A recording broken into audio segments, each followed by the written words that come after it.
Question 1 of our evaluation. In what ways does your media product use, develop or challenge forms and conventions of real media products? Hi, I'm Beth. The title of our film appears after 54 seconds and the font used to create the thriller-looking effect on each one of our titles in the sequence, including the title of the film itself, was called Orator STD.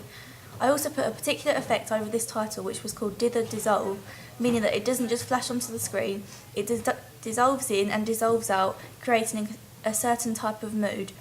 So that our titles weren't boring and just sat on the screen not doing much, I decided to use 3 particular effects on them so that they flicker and move slightly.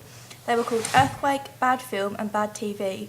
We believed that by doing this, it definitely improved the quality of our titles, and it did contribute in making the title sequence look a lot more professional. We kept each title the same colour, which we agreed would be white, as this way they wouldn't blend in with the film and would be easy to read.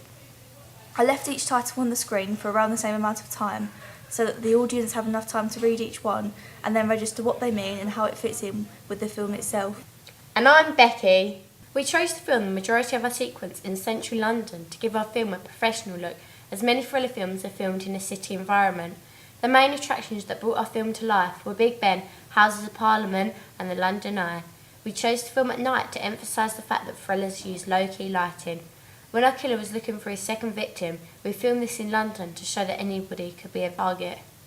However, when showing his first victim, we used the location of a car park in an isolated area to make the victim look and feel lonely and helpless.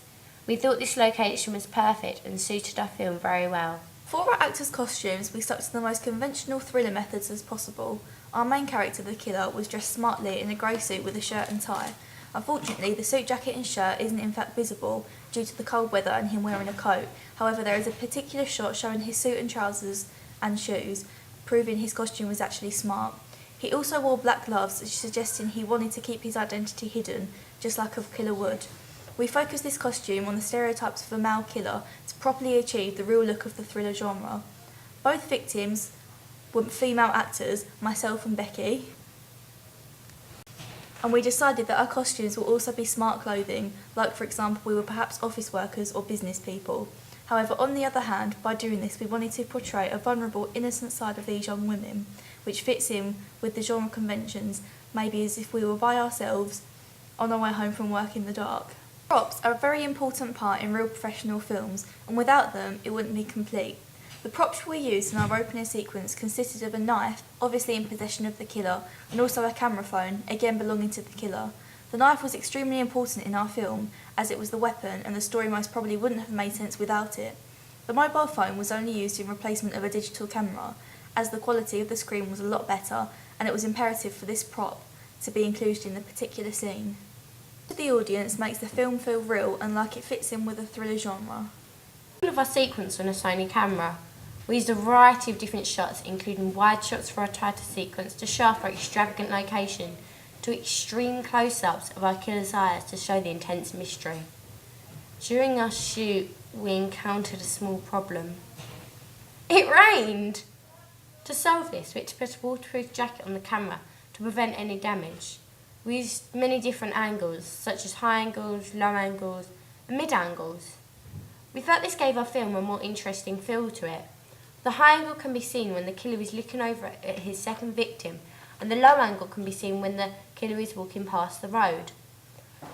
The majority of our shots are stable and aren't shaky, which makes our film opening look professional and realistic. We took advantage of putting the camera in and out of focus. This can be seen in our first shot when the camera starts out of focus and gradually goes in. I feel that this gives our sequence a certain feel to it, which enhances the whole film. The audience may see this as a point of view shot, as if the character is opening their eyes. Our title sequence consists of a range of pans of features of London. This acts as if the location is being revealed slowly. During the editing process, we edited the colour correction, which gave the sequence a more expensive and professional look about it. Our film uses many cuts from one shot to another to give a thrilling feeling about them. This is also used in many professional films, so this makes our film look professional too.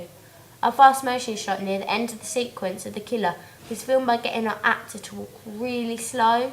We then edited this shot by speeding it up to make our actor look like he's walking at an average speed while the people around him look like they're walking really fast.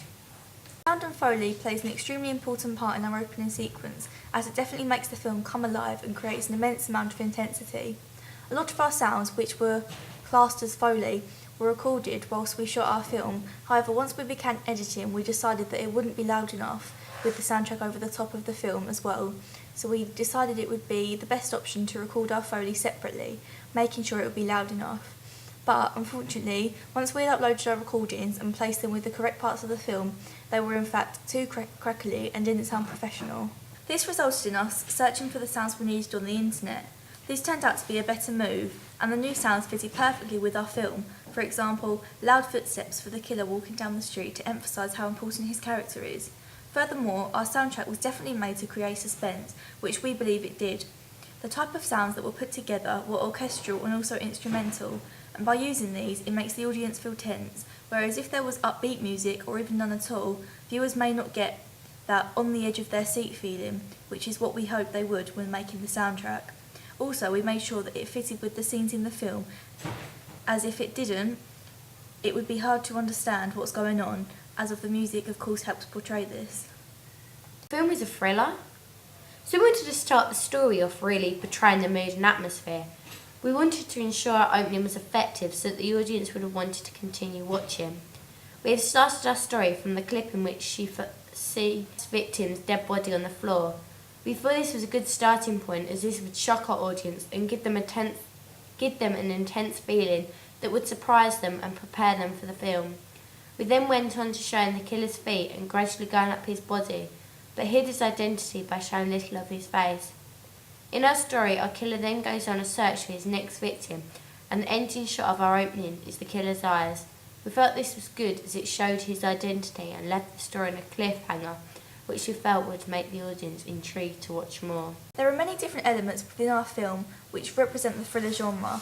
We did large amounts of planning and research so that we fully understood everything there was to know, and most importantly, the difference between a thriller and a horror, which we've now discovered is quite a lot. Also, by doing this, we learnt about the general forms and conventions of thriller films, so that we knew of the type to stick to whilst creating our opening sequence. It is extremely clear that the mise-en-scene shows off the genre of the film by a great deal. Our city location on a dark evening creates the atmosphere of a thriller immediately, along with the low-key lighting. As we know, the costumes we chose, business wear, also represents how the characters are not teenagers or children, but young adults, and perhaps work in offices like general thriller films.